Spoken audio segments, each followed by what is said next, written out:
من أول يوم وإحنا مؤمنين إن العقار مش بس خرسانة وطوب. العقار هو راحة، أمان ومستقبل. وسنين ورا سنين فضلنا نكبر خطوة بخطوة، لكن دايما بنبني بعين على الحلم وقلب على اللي جاي. من أكتر من 20 سنة بدأنا نحط أول حجر في حلم كبير.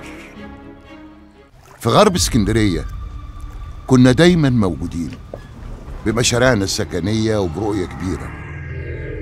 كل مرة بنسلم فيها مفتاح كنا عارفين إننا مش بس بنسلم وحدة، إحنا بنسلم حياة.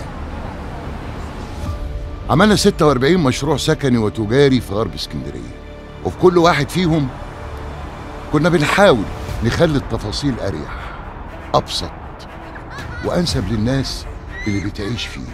مشروع ورا التاني بنسلم ونبني ونكسب ثقة ناس اختارت تعيش معانا.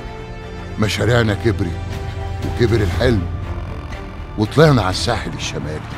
هناك بدأنا مشروع سولي كوست، مشروع بيوصل بين الحياة والمكان، بين الراحة واللوكيشن، بين الشاليه وذكرياتك اللي جاي.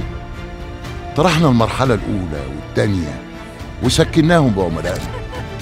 دلوقتي بنطرح المرحلة الثالثة والأخيرة، وفي مدينة برج العرب الجديدة زرعنا فكرة مختلفة في سولي في، مشروع سكني وتجاري بيتعامل مع كل تفصيلة في يومك على إنها تكون أفضل.